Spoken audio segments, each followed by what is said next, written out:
So today we're having a conversation about menopause, and this has become a consistent topic that we talk about, which is really reflective of how much research is taking place in the space and how many companies are being created to deal with the many, many different aspects of the menopause experience. Yeah. You know what I find most enticing and really alluring to Electra is that they really focus on current research. They break it down so that it's digestible information, not only for practitioners, but also for, lay people. But this is current research that gets put out, and they talk about it the minute it comes out hot off the presses. And they said one of your favorite things, which we always reinforce, is just because you have solutions doesn't mean you should totally ignore an interaction or a relationship with a healthcare practitioner. So today, when we speak to Jannine Versi from Elektra Health, she'll be sharing some of the findings, which are really quite amazing,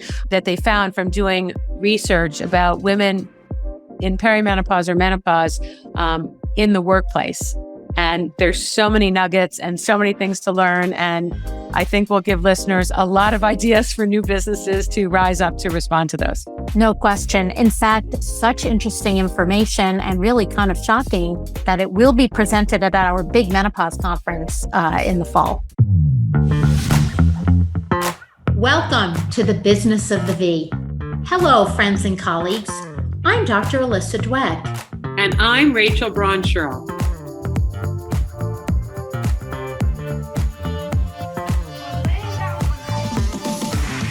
Each week, we bring you the most fascinating investors, inventors, entrepreneurs, academics, and healthcare practitioners who are making things happen in women's sexual and reproductive health. If you are a woman, know a woman, have a business, or care about your V health and wellness, fasten your seatbelts and listen in to another informative and inspiring episode. We are so excited to have you, Jannine, to hear where you've gone, where you're going, and what some of the highlights of the research were. Thank you so much, Rachel. It's a pleasure and honor to be, have this distinctive opportunity to join in Alessandra's footsteps and to give you a bit of an update on Electra. As with Business of the V, lots has changed in the past year, all in a really positive direction. We often say this zeitgeist around women's health, and particularly in menopause, is really underway. And I think we're seeing that play out in the press, in the kind of the public square. We appreciate advocates like you both. So thank you for giving me the opportunity. We're so excited. We use the expression women's health, an overnight sensation, centuries in the making. So for the people who haven't been in this space as long as the three of us, it looks like, oh my God, we're having this discussion that no one else on earth has ever had before. So tell us a little bit about how you came to be part of Elektra Health and what your role specifically is. Sure.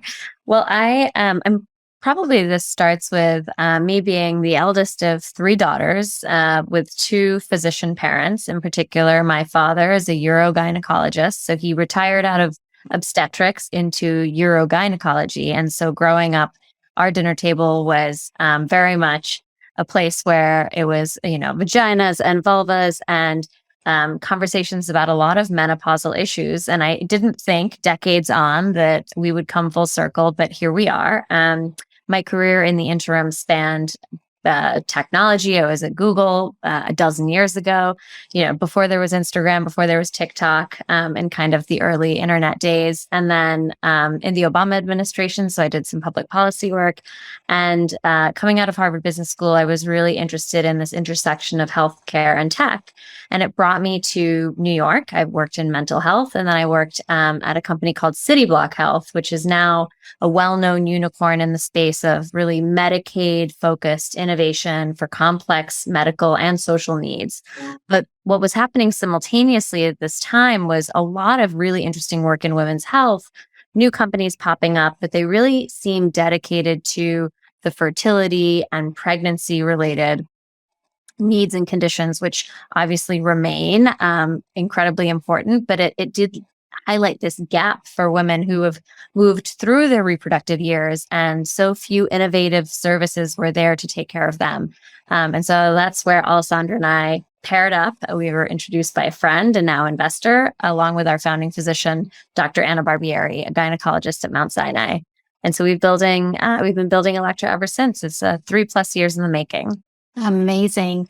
I have a question because, right now we talk about how not user-friendly the experience of healthcare is for patients. Okay. And women surely are the entryway into healthcare. So if their experience isn't great, imagine that their families and their spouses and their partners also are going to have to be managed. How is Electra helping to navigate that difficult path? Yeah, great question. I will start by saying that most of our members at Electra are women who are in early perimenopause or various stages of perimenopause, or they're often recently postmenopausal. But we do see women and those experiencing the symptoms of menopause across the lifespan, whether that's early menopause or menopausal symptoms due to medication, oftentimes treatment for cancer or surgical menopause. And so we see folks from various different ages and backgrounds, and all of them have in common, unfortunately, pretty mediocre experiences with the healthcare system. Mm-hmm. And part of what we do with our team of guides, and these are healthcare professionals, they're nurses, they're NPs. We also have a doula on our team, and she's obviously really expert in postpartum care, but often where postpartum and perimenopause intersect is a really interesting space. It's very complicated, and not a lot is said about that. And so this team of experts has really seen the gamut in addition to our physicians. And we provide both education directly to them to help them manage their symptoms, understand their options for treatment, but also to navigate the healthcare system. So it may be helping to prepare them for a visit with their internist, with their gynecologist, or maybe they don't have one and they want some tips on how to find competent menopause care. Electra also does provide telemedicine care in certain states, but what we found is the bigger opportunity, honestly, is helping women navigate these many years as their trusted partner, and then we can help direct them to the right care. So are you providing in-person patient visits for these women and telehealth if necessary and in the right state? Yeah, great question. So to clarify, fully virtual. We do not take care of folks in person. And so we've built this full stack digital platform that combines curated education, access to expertise with our guides, and community. And then in certain states, patients can take advantage of telemedicine directly with Electra. But we often find in this pandemic era, people have moved around so much, and they may be, originally based in New York, but now they need some help because they moved to Michigan. And how do I find a great provider for menopause out there? And the only other point I was actually going to make, Alyssa, when you were talking about women who control so many of the healthcare decisions, I think the number is often, 80% of healthcare dollars, that these are often the daughters that are helping their parents navigate Medicare and Medicare Advantage decisions. And so as we talk to health plans who are increasingly interested in menopause, they're starting to understand if you can support these women in their time of need, and they are also this incredibly powerful demographic, you can often influence decisions, loyalty, and retention across other parts of your health plan business. Yeah. It's so interesting. Again, going back to your first comments, Jannine, this is not a new phenomenon that women are controlling the majority of the spending. It's a confluence of factors, which I'm sure we could talk about for hours, that got us to this point where menopause is part of our common discussion. So one of the things that being in the business you are in allows you to do is gather an incredible amount of data, both qualitative and quantitative. And Electra undertook a fairly significant study to demonstrate some trends regarding, or to understand trends regarding menopause in the workplace. Tell us about how the research was designed, how many people were involved, and what are we learning? Yep, absolutely. We have often said, I'm sure Alessandra said this, a year ago or more, that there is a lack of data in this space. And we all know that if you can't measure it, it's often, regarded as irrelevant or not a problem. And that's certainly not the case here. But to help contribute to closing the research gap, we did undertake some third-party research with a well-known firm. This is their expertise, and collected from over 2,000 working professionals in the US, ages 40 to 55, and cutting across racial and ethnic groups, input on a number of questions around their menopause experience, and particularly what they would like to see from employers, if anything, and health plans and the provider systems. So we had an inkling of what we would find, because there have been some studies coming out of the UK, which are similar to what we see in the US. But I think some of the more surprising and troubling statistics are that 1 out of 5 women has considered leaving her job because of menopause in the US.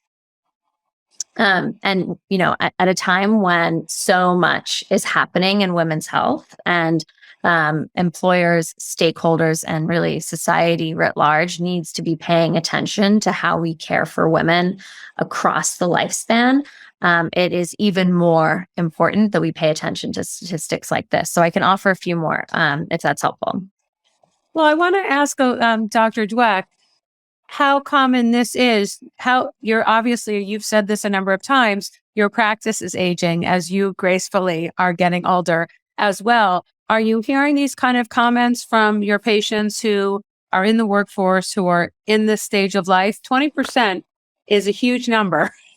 That 1 in 5 people in the workforce, and assume because they're older, perhaps, that they're at the peak of their career, their peak of their wisdom, their peak at their ability to contribute. What are you hearing in your office? Yeah, I mean, obviously I get a skewed population, because the people who are having problems navigating their workday because they're physically or emotionally uncomfortable or lacking sleep due to their menopausal symptoms, obviously they're in my office desperate for solutions, and we have plenty of offerings these days, which I think is great.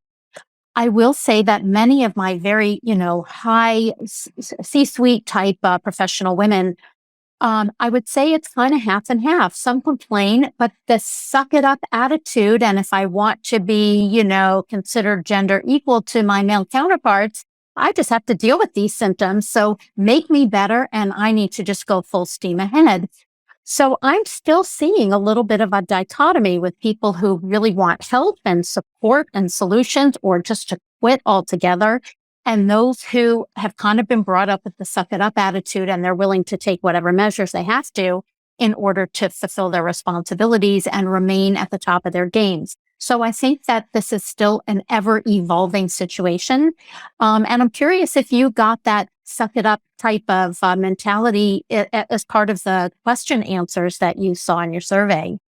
I think so. I think there is a fear of pathologizing menopause, in addition to all of the other areas where women feel they have to counter stigma and bias. And so they may not be in a rush to add to that list.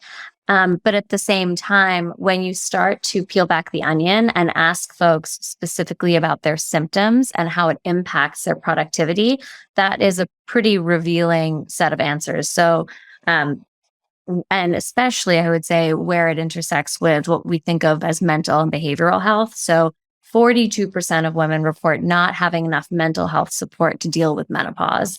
And I think as a sort of working society, we've come to understand that mental health is necessary, and support for mental health is necessary for productive employees. And so it's just a small jump to, come to appreciate the specific nuances around mental health during the menopause transition.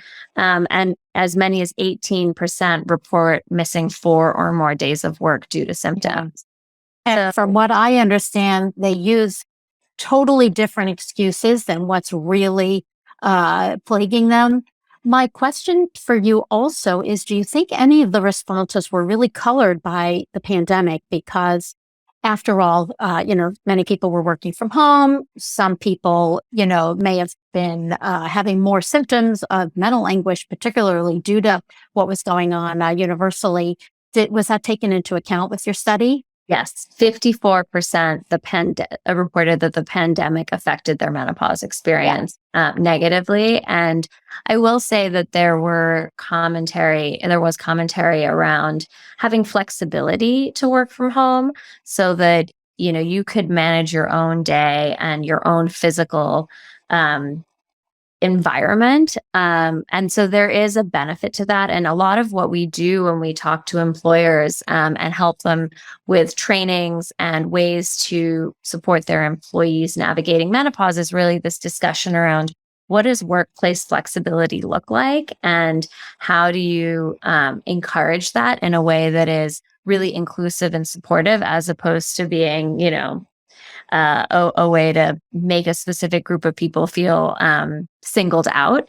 But I think these things require sensitivity and thoughtfulness that we've seen companies do this kind of thing well. And again, I would point to the UK where there's been several years of menopause policies and programs in place, and really only to the benefit of retaining women in the workforce, especially the leadership, which is what we really need to have. To continue that legacy for younger generations of women.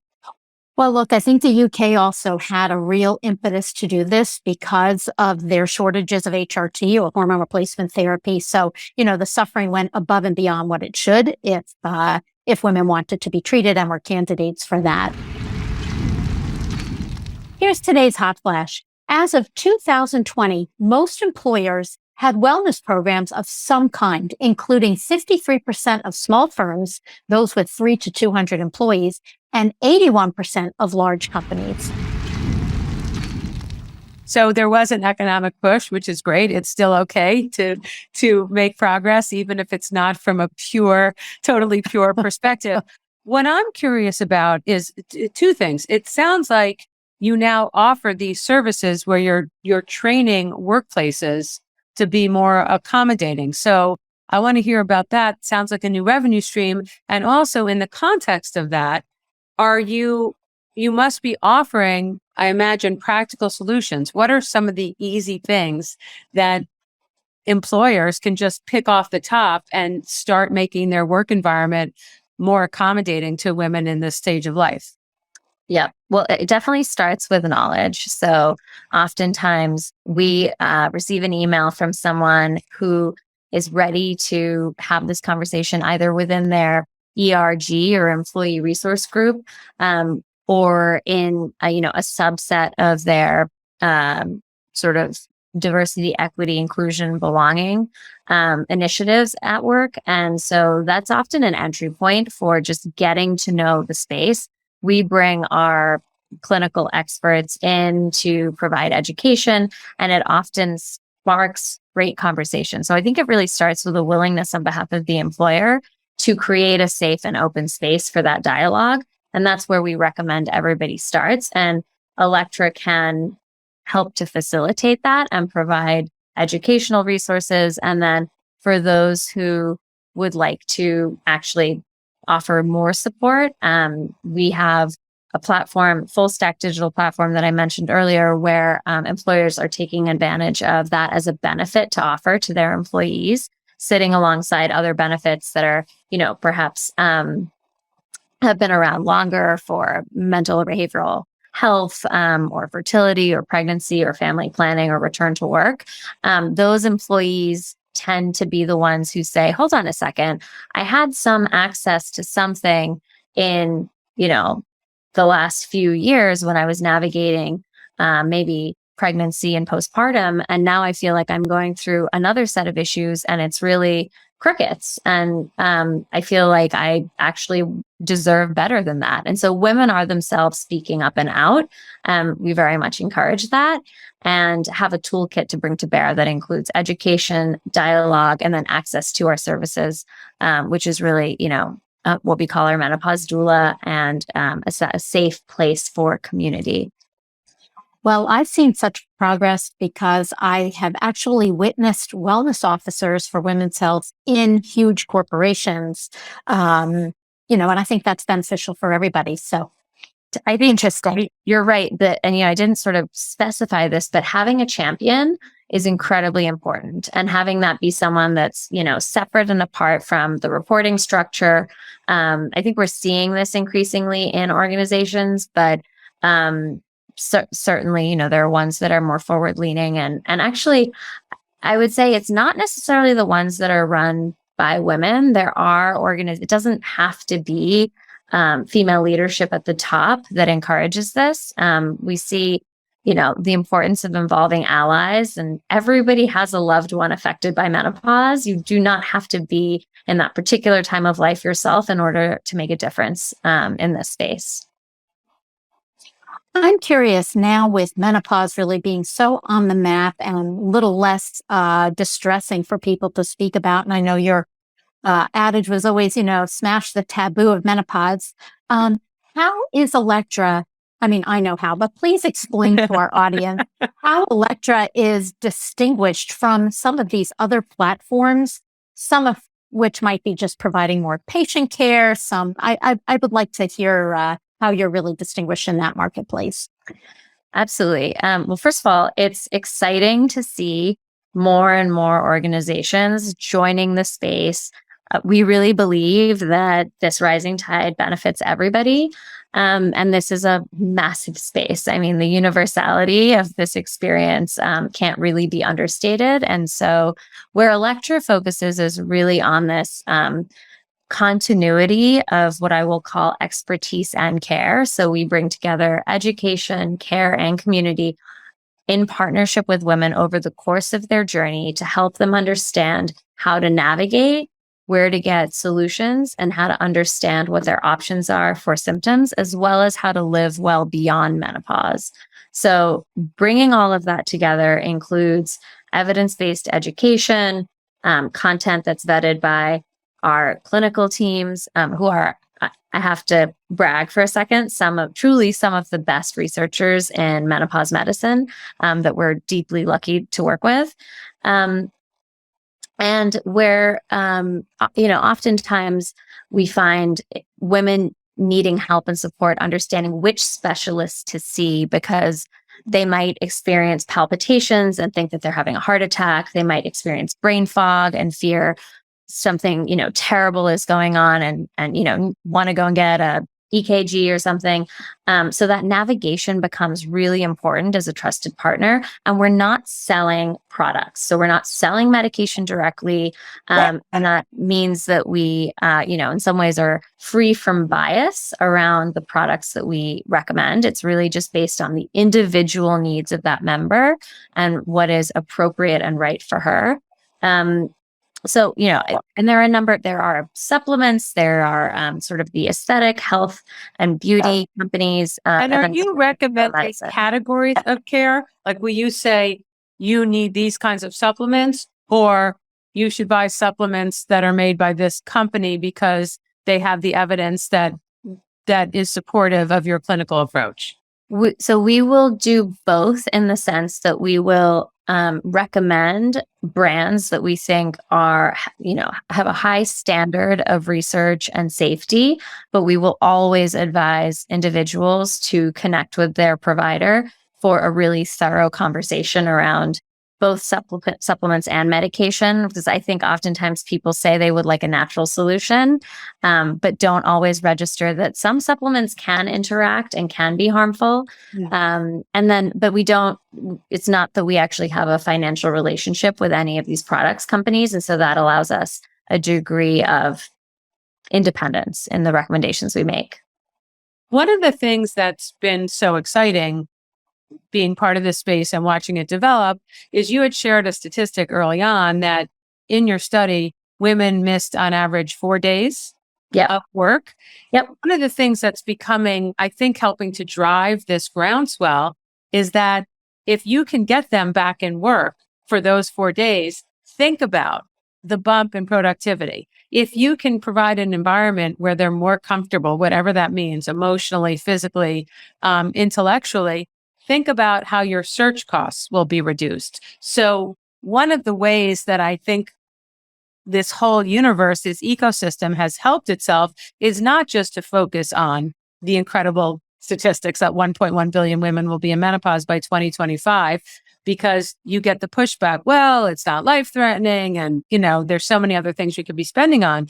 But the truth is the total economic burden to companies is much, much more significant when you look at the quality of life and the behavior of employees. And we see that companies in the maternity, fertility, the IVF, egg freezing space are seeing those other benefits, not just reducing the cost and increasing the outcome of successful families, however people get there, but increase retention.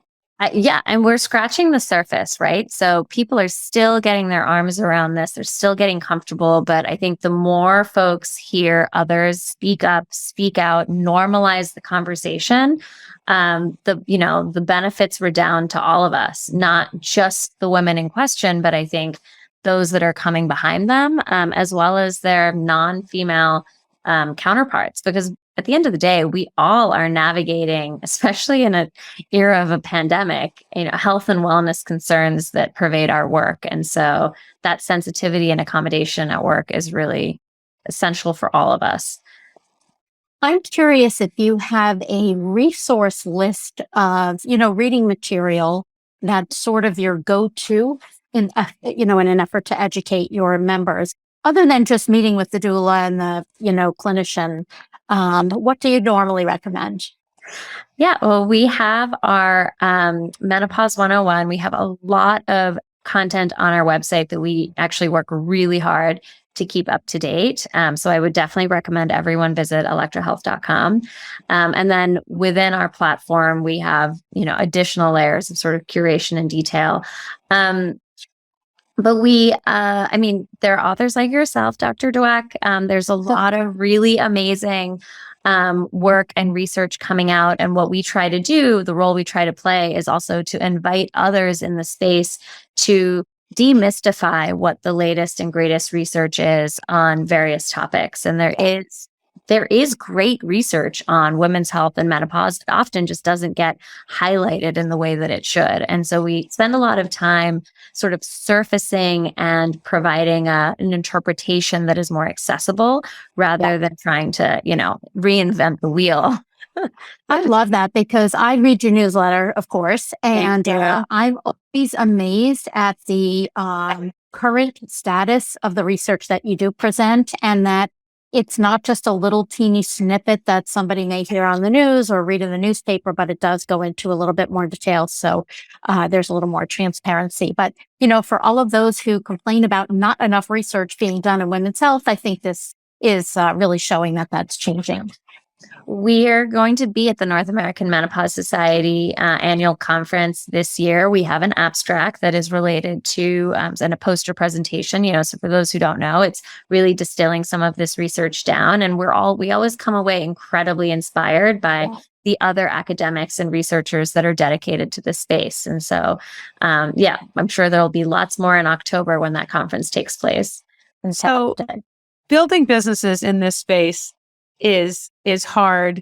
It's energizing. It's exciting. It's exhausting. And one of the things that we experience, Alyssa from her patients and me from the businesses that I work with, is you get those testimonials or those expressions from users who, reinforce for you that you're on the right track. Share a testimonial or two that, makes it so easy to run into work in the morning because you're really aware of how big an impact this is making. This is an incredible question. Thank you for asking it. I have two thoughts. One is that I was on the phone today with a health plan executive, and I was sort of girding myself for what you mentioned, this menopause, it's not life threatening, maybe feels more like a cost center. And this health plan executive, who remained unnamed, said, I felt like I was losing my mind when I went through menopause, and HRT saved my life. And I almost fell off my chair, because she said it in a meeting with the CEO of a health plan and about a dozen other senior folks. And I thought, bravo, That was an incredible, inspiring moment. And it just happened, whenever the day started 7 hours ago, or longer, actually. And then in terms of our members, we do take down testimonials. So one that I picked out today, actually, from one of our guides was, and this was written, the Electra platform is an affirmation of what I'm experiencing, that there is a biological basis for what's going on in my body, and there are ways I can work to address it. It normalizes the experience and uses research-based practices to explore how to go about dealing with this instead of suffering in silence. So I want to hire this person to work on marketing for Electra, but she's actually a bona fide member of our platform. Oh, great. Yeah. That's really nice to hear. So anything exciting coming down the pike for Electra? There's always exciting things in the works. Certainly, the research plan for October, which as my amazing co-founder calls our Super Bowl month, because that is World Menopause Day and has become World Menopause Month. So there's lots of, plans going on there and some exciting partnerships that we'll be thrilled to kind of reveal in due time. But I would just say that it really feels, having been in the space for a number of years now, that the momentum and the energy is really picking up, and I'm hopeful and really thrilled to see, because it means that more and more women will have access to education and information and have better quality of life. That's why we're all here and doing what we do. So you're catching me on a particularly inspired day with those quotes. Well, we are so excited about the progress that you're making and the research that you're bringing into the world, and really doing a huge part to make sure that this conversation becomes normalized. We're hoping before, the end of time, that we don't have to use the word taboo anymore to describe menopause or many other things in women's health. So keep doing what you're doing. We'll be watching. Thank you. And you too. I'll be listening. Thank you so much. Don't forget, subscribe to our podcast at businessofthev.com for the latest trends and trendsetters in women's health and business.